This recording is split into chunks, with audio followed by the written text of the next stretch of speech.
नमस्कार मित्रों, आप सभी का शिक्षा हिंदी के यूट्यूब चैनल पर हार्दिक स्वागत है। आज के इस वीडियो में हम एसएसबी पीजीटी का रिक्रूटमेंट जो कि 2026 में आने वाला है उसके विषय में चर्चा करने जा रहे हैं।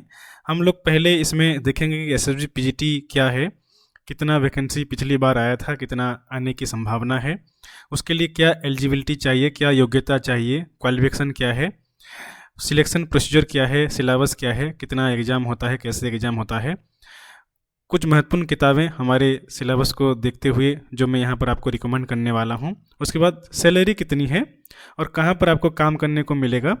उसके बाद कुछ महत्वपूर्ण बातें जो इस वीडियो के अंत में आपको मैं बताने जा रहा हूँ। तो चलिए शुरू करते हैं। एसएसबी पीजीटी क्या है? पीजीटी का अर्थ है पोस्ट ग्रेजुएट टीचर।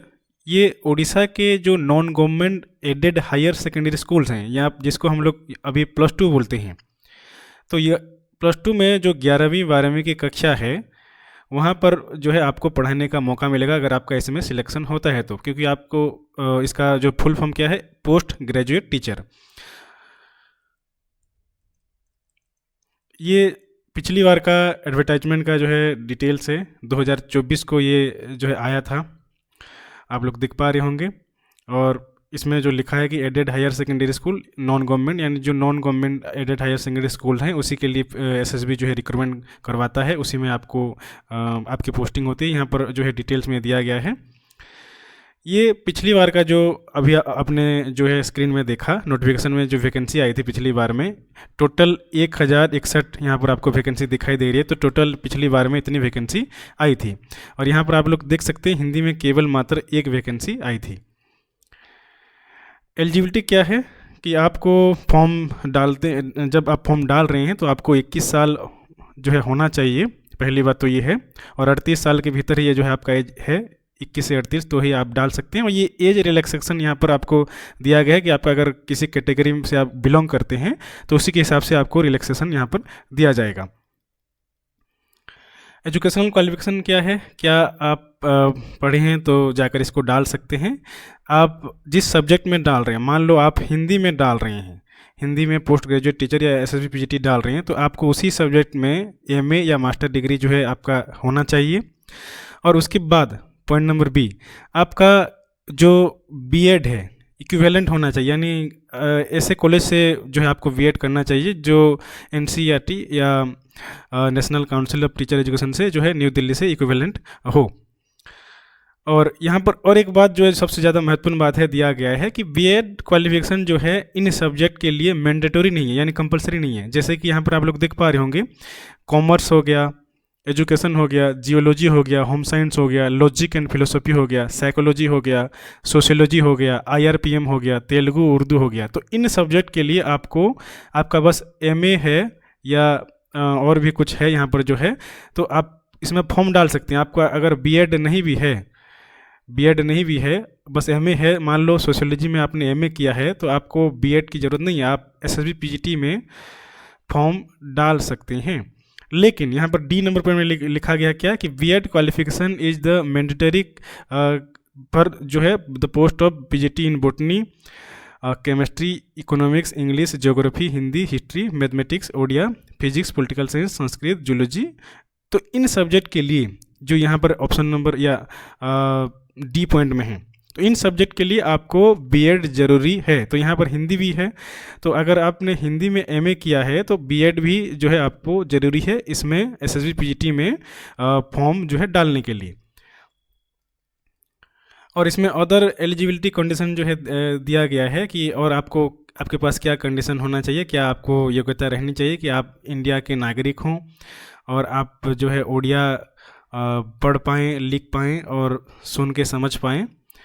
और इसमें फिर दिया गया कि आपको ओडिया जो है मिडिल स्कूल में या मैट्रिकुलेशन में पास, एक सब्जेक्ट के रूप में पास जो है होना चाहिए। और ये अदर जो है एलिजिबिलिटी यहाँ पर दिया गया कि आप कि एक जो है आपका एक स्पाउस होना चाहिए, अदर कुछ ऐसे दिया गया है। सिलेक्शन प्रोसीजर क्या है? सबसे महत्वपूर्ण जो है इस वीडियो का ये पार्ट है। इस यहाँ पर जो है केवल एकमात्र एग्ज़ाम होता है, वो भी जो है आपके सब्जेक्ट से ही जो है सिलेबस आता है। 150 मार्क्स का एक एग्ज़ाम होगा, उसके बाद 50 मार्क्स का जो है आपका कैरियर असेसमेंट हो गया, यानी आपका कैरियर मार्क्स जो है 50 मार्क्स दिया जाएगा। तो टोटल 200 मार्क्स हैं, 200 में से 150 मार्क्स, मान लो आपका सब्जेक्ट हिंदी है तो हिंदी में ही से ही जो है आपको 150 मार्क्स का जो है एग्ज़ाम देना होगा, और यहाँ पर 100 क्वेश्चन आएंगे, 150 मार्क्स का एग्ज़ाम होगा, तो एक क्वेश्चन जो है 1.5 मार्क्स का रहेगा, और अगर आपका एक गलत हो जाता है तो नेगेटिव मार्किंग जो है उसमें 0.5 मार्क्स जो है कट जाएगा। और इसमें जो है ये हर बार चेंज होता रहता है कि कैंडिडेट के हिसाब से क्वालिफिकेशन जो है चेंज, ये जो क्वालिफाइंग मार्क्स है या क्वालिफाइंग परसेंटेज है वो चेंज होता रहता है। और जो करियर मार्किंग है वो कैसे आपका मार्किंग होगा, यहाँ पर उसका जो है ब्यौरा डिटेल्स में दिया गया है। जैसे आप मेट्रिकुलेशन में अगर आपका फर्स्ट डिवीज़न है तो मेट्रिकुलेशन से 5 मार्क्स है तो 5 मार्क्स मिलेगा, सेकंड है तो 4, थर्ड है तो 3। उसी प्रकार प्लस 2 या हायर सेकेंडरी में 5 मार्क्स वहाँ पर भी जो आपको मिलेगा, 5 अगर फर्स्ट है तो 5, सेकंड है तो 4 या थर्ड है तो 3, तो उसी के समान बराबर है। प्लस 3 में या बैचलर डिग्री में 10 मार्क्स आपका काउंट होगा, अगर फर्स्ट डिवीज़न है तो 8, सेकंड है तो 7 या थर्ड है तो 6 या डिस्टिंक्शन आपका इसमें लगा है तो 2 इसमें आपको मिल जाएगा। पोस्ट ग्रेजुएशन में या आपकी एमए में, एमएससी में या पीजी में 15 मार्क्स काउंट होंगे, और ये आपके परसेंटेज जितने आए रहेंगे एग्रीगेट में उसी के हिसाब से आपको इसमें मार्क्स दिया जाएगा। और बीएड में जो है अभी वैसे परसेंटेज के हिसाब से एग्रीगेट परसेंटेज के हिसाब से आपको कैलकुलेशन करके उसमें दिया जाएगा। तो कुल मिलाकर आप देख सकते हैं कि आपका जो करियर असेसमेंट है वो पूरे 50 मार्क्स का है, और यहाँ पर और जो 150 मार्क्स है उसका आप लोग एंट्रेंस एग्ज़ाम देंगे। एक ही एग्ज़ाम होगा, इसमें कुछ इंटरव्यू नहीं होता है। और ये फिर आकर आपका किसी 2 लोगों का समान हो जा रहा है तो इसमें फिर डिटेल्स में दिया गया है कि किससे जो है क्या भिन्नता इसमें रहने वाली है। एग्ज़ाम का कहाँ कहाँ होने वाले हैं ये आपको डिटेल्स में यहाँ पर दिया गया है कि बालेश्वर, बरहमपुर, भवानीपटना, भुवनेश्वर, कटक, जयपुर, केंदुझर, राउरकेला, संबलपुर। तो ये स्टूडेंट के हिसाब से डिपेंड करता है कि मान लो जयपुर में अगर 50 स्टूडेंट दे रहे हैं एग्ज़ाम, तो अगर 50 से कम हो जा रहे हैं तो उनको फिर भुवनेश्वर एग्ज़ाम देने जाना पड़ेगा। ये यहाँ पर जो है डिटेल्स में लिखा गया है। एप्लीकेशन फ़ीस आपका जो है 500 रहेगा अनरिजर्व SC/BC कैटेगरी के लिए। अगर आपका रिजर्वेशन है तो आपको 200 रुपया इसमें भरना पड़ेगा। ये देखिए हिंदी का सिलेबस, इसमें SSB PGT का ये जो है हिंदी का सिलेबस है। कुल मिलाकर 2 पेपर आपको पढ़ने होंगे, पेपर 1 और पेपर 2 आपको यहाँ पर देखने को मिल रहा होगा। पेपर 1 में जैसे कि आप देख पा रहे हैं कि 5 यूनिट है। पहला यूनिट आप देख रहे हैं कि हिंदी साहित्य का इतिहास, आदिकाल, भक्तिकाल, रीतिकाल, इसमें फिर डिटेल्स में दिया गया है कि प्रमुख कवि और काव्य प्रवृत्तियाँ। यूनिट 2 में आप देख पा रहे होंगे कि आधुनिक काल का जो है वर्णन, यहाँ पर भारतेंदु युग, द्विवेदी युग, छायावाद युग, प्रगतिवाद, प्रयोगवाद, नई कविता। मध्यकालीन यूनिट 3 में देख पा रहे हैं आप मध्यकालीन काव्य, कबीरदास, सूरदास, तुलसीदास, बिहारी लाल, रहीम, घनानंद। चौथे यूनिट में गद्य साहित्य है, उपन्यास है, कहानी है, नाटक है, एकांकी है। यहाँ पर गोदान उपन्यास है, मेलाचल उपन्यास है, राग दरबारी उपन्यास है। कहानी संग्रह भीष्म साहनी द्वारा एक जो है संकलित है, उसको आपको पढ़ना पड़ेगा। और नाट्य साहित्य में स्कंदगुप्त नाटक है, आषाढ़ के एक दिन नाटक है, और श्रेष्ठ हिंदी एकांकी है जो कि विजयपाल सिंह द्वारा संपादित है, संकलित है। तो इसको आपको, इसमें जितने भी एकांकी हैं उसको आपको पढ़ना पड़ेगा।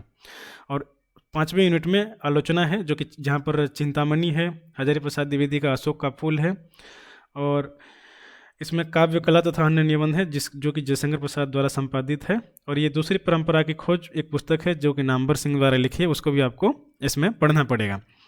भाषा विज्ञान है, पेपर 2 में पहला यूनिट जो है भाषा विज्ञान है। यूनिट 2 में राजभाषा हिंदी है। 3rd यूनिट में काव्य शास्त्र है। 4थे यूनिट में तुलनात्मक साहित्य है। 5वें यूनिट में आधुनिक विधाएं हैं, गद्य की आधुनिक विधाएं हैं, जैसे कि आत्मकथा, रेखाचित्र, संस्मरण, यात्रा कथा, और ये रिपोर्टाज जो है व्यंग्य, ये सब विधाएं आती हैं। तो महत्वपूर्ण पुस्तकें मैं जो आपको रिकमेंड करने वाला हूँ इस वीडियो को, मेरे एक्सपीरियंस, मेरे अनुभव से मैं आपको रिकमेंड कर रहा हूँ। मैंने इसका लिस्ट भी यहाँ पर नीचे बनाया है, आप लोग इसको देख सकते हैं। जो यूनिट 1, 2 और 3 है, इसमें क्योंकि इतिहास से संबंधित जो है सिलेबस है, और यूनिट 1-2 में तो आदिकाल से लेकर आधुनिक काल तक पूरा इतिहास है। यूनिट 3 में कुछ कवियों के बारे में वर्णन है। तो आपको सबसे पहले आचार्य रामचंद्र शुक्ल की एक किताब जो कि मुखस्त कर लेनी चाहिए, और अगर आपने हिंदी में पीजी किया है तो इस पुस्तक का नाम या पढ़े होंगे या सुने होंगे, या आपने अच्छे से इसको पढ़ भी लिया होगा, तो इसको दोबारा से आपको अच्छे से पढ़ना होगा। ये बहुत ज़रूरी है परीक्षा के दृष्टिकोण से। उसके बाद मैं और एक पुस्तक आपको रिकमेंड करूंगा जो कि हिंदी साहित्य का उद्भव और विकास है, जिसके लेखक हजारी प्रसाद द्विवेदी हैं। उसके बाद तीसरा पुस्तक मैं रिकमेंड करूंगा हिंदी साहित्य का दूसरा इतिहास, जिसके लेखक बच्चन सिंह हैं। और उसके बाद क्योंकि यहाँ पर कवियों के बारे में विस्तारित तरीके से वर्णन है, जो एक पुस्तक है प्राचीन एवं मध्यकालीन काव्य बोल के, जो कि राजस्थान ग्रंथ अकेडमी में प्रकाशित हुआ है। इसमें सारे कवियों का जो कि प्राचीन एवं मध्यकालीन कवि हैं हिंदी साहित्य में हैं, उनका विस्तारित तरीके से वर्णन दिया गया है। तो ये पुस्तक बहुत ज़्यादा महत्वपूर्ण है, जो कि डिटेल्स में आपको उन कवियों का परिचय दिलाएगा। इसके साथ ही और भी महत्वपूर्ण जानकारियों से अवगत आप इससे हो पाएंगे। उसके बाद सबसे ज़्यादा इसमें महत्वपूर्ण पुस्तक है दृष्टि का जो नेट जेआरएफ का पुस्तक है, क्योंकि इस एक पुस्तक में आपके जितने भी पेपर 1 और पेपर 2 के यूनिट्स हैं वो सारे कवर हो जाएंगे। इतिहास तो होंगे ही होंगे, बाकी जो आगे हम लोग देखने वाले हैं, जो हमने अभी सिलेबस में देखा, वो सारे यूनिट्स भी इसमें कवर हो जाएंगे। यूनिट 4 और 5 के लिए आपको, क्योंकि उसमें नाटक, निबंध, एकांकी, उपन्यास हैं, तो उसके लिए आपको सारा का सारा मूल पाठ खरीदना होगा। जैसे गोदान है सिलेबस में, तो गोदान के लिए आपको गोदान पुस्तक खरीद कर उसको लाइन बाय लाइन पढ़ना पड़ेगा। राग दरबारी उपन्यास है, राग दरबारी उसको पढ़ना पड़ेगा। स्कंदगुप्त नाटक है, स्कंदगुप्त नाटक पढ़ना पड़ेगा। एकांकी संग्रह है, कहानी संग्रह जो किताब है, उसको खरीद कर आपको जो है पढ़ना पड़ेगा डिटेल्स में। उसके बाद उसके जो नोट्स हैं, हम कोशिश करेंगे कि वो हमारे यूट्यूब चैनल पर उसके नोट्स जो है आ जाएँ, अगर ठीक टाइम पर अगर रिक्रूटमेंट आ रहा है तो। पेपर 2 के लिए, जैसे यहाँ पर पेपर 2 में हिंदी भाषा से संबंधित जो है सिलेबस है, तो उसके लिए मैं एक पुस्तक आपको रिकमेंड करूँगा। हालांकि 2 पुस्तक है, हिंदी भाषा और भाषा विज्ञान नाम से 2 पुस्तक हैं, जिसके लेखक एक ही हैं, भोलानाथ तिवारी। तो इसको खरीद कर आप अगर एक बार पढ़ लेंगे तो वो पूरा यूनिट जो है यूनिट 1 कवर हो जाएगा। उसके बाद दृष्टि का नेट जेआरएफ पुस्तक में भी डिटेल्स में इसी के बारे में वर्णन है। यूनिट 2 में क्योंकि संवैधानिक हिंदी के बारे में विवेचन है, तो आपको मूल आर्टिकल जो कि संविधान में दिए गए हैं, संविधान में जैसे कि संविधान के भाग 17 को अगर हम देखेंगे तो आर्टिकल 343 से लेकर 351 तक हिंदी की संवैधानिक स्थिति के बारे में विस्तारित तरीके से वर्णन है। तो इसमें आप जो है इसको डाउनलोड करके पीडीएफ के रूप में पढ़ सकते हैं। दृष्टि के नेट जेआरएफ बुक में भी ये डिटेल्स में दिया गया है, तो इसमें से भी जो आपका काम चल जाएगा। उसके बाद भी हमारे चैनल में इसका वीडियो जो हम लोग लेके आएंगे। तीसरे यूनिट क्योंकि वो काव्य शास्त्र से संबंधित सिलेबस में है, भारतीय काव्य शास्त्र है, पाश्चात्य काव्य शास्त्र है, तो ये तीनों लेखकों के पुस्तक को मैं आपको रिकमेंड करूंगा। भागीरथी मिश्र के काव्य शास्त्र की, निशा अग्रवाल के, देवेंद्र शर्मा के, ये तीनों महत्वपूर्ण पुस्तकें हैं। डिटेल्स में जो अगर आपको काव्य शास्त्र पढ़ना है तो इन तीनों लेखकों की पुस्तकों को आप जो है लेखक लेखिकाओं की पुस्तकों को आप पढ़ सकते हैं। उसके बाद दृष्टि नेट जेआरएफ की पुस्तक में भी भारतीय और पाश्चात्य काव्य शास्त्र का डिटेल्स में वर्णन दिया गया है। इस पुस्तक से भी जो है आपका काम चल जाएगा, लेकिन डिटेल्स में अगर आपको पढ़ना है, समझना है, तो इन तीनों की पुस्तकों को आप खरीद सकते हैं। यूनिट 4 में क्योंकि तुलनात्मक साहित्य के बारे में यहाँ पर आप देख सकते हैं वर्णन है चौथे यूनिट में, तो वो आपको नोट्स जो है हम लोग इस चैनल में प्रोवाइड करने वाले हैं, उससे आपका काम चल जाएगा। उसके लिए कोई पुस्तक जो है मैं रिकमेंड यहाँ पर आपको नहीं कर रहा हूँ। और 5वें यूनिट के लिए क्योंकि उसमें हिंदी साहित्य की अन्य जो है आधुनिक गद्य विधाएं हैं, जिसमें आत्मकथा, रेखाचित्र, संस्मरण, यात्रा कथा, साक्षात्कार, रिपोर्टाज, व्यंग है, तो उसके लिए आपको हिंदी आलोचना की पारिभाषिक शब्दावली नाम से एक पुस्तक आती है, जिसके लेखक अमरनाथ हैं। तो इनकी पुस्तक आपको खरीद लेनी होगी। उसमें सारे अन्य विधाओं का जो है विस्तारित तरीके से पारिभाषिक शब्दावली के रूप में जो है वर्णन है। उसके बाद दृष्टि के नेट जेआरएफ पुस्तक को भी आपको उसके लिए एक बार अच्छे से देखना होगा। तो इसमें क्या हम लोग को सारांश मिल रहा है कि जो दृष्टि की नेट जेआरएफ पुस्तक है, कुछ भी खरीदें या नहीं खरीदें, इसको एक बार जरूर खरीद लेना है। उसके बाद सारे मूल पाठ को आपको अच्छे से डिटेल्स में पढ़ लेना है। उसके बाद जो है जो एक पुस्तक है हिंदी साहित्य का इतिहास रामचंद्र शुक्ल का, उसको एक बार जरूर पढ़ लें, क्योंकि उसी से जो है आपको बहुत सारे सवाल परीक्षा में बनते हुए दिख जाएंगे। तो ये वीडियो का आखिरी पार्ट है, जिसमें सैलरी की बात अगर हम लोग करेंगे, तो ये मैं फरवरी जो है 2026 की बात कर रहा हूँ। अभी जो है 7th पे के हिसाब से आपकी सैलरी जो पहली आपको मिलेगी एसएसबी पीजीटी, अगर आपका एसएसबी पीजीटी में सिलेक्शन हो जाता है तो वो होगी 70,942 रुपये। ये आपका ग्रॉस जो है अमाउंट होगा, ग्रॉस अमाउंट। और इसमें फिर आपको कट के 10% कट के नेट अमाउंट के रूप में मिलेगा बाकी वाला। इसमें बस जो आपका बेसिक पे होगा वो जो है 44,900 होगा। और इसको जो डीए है, डियरनेस अलाउंस, ये जो है बदलता रहता है। अभी जो है 58% है, तो मैंने 58% को कैलकुलेट करके यहाँ पर जो है लिखा हुआ है।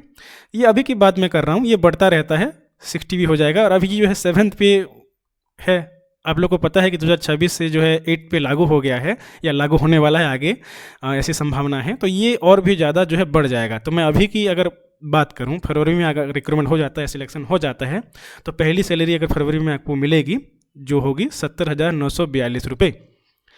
तो मैं आपको यही सजेस्ट करूंगा कि एडवर्टाइजमेंट आए इससे पहले आप लोग जो है तैयारी में लग जाएं।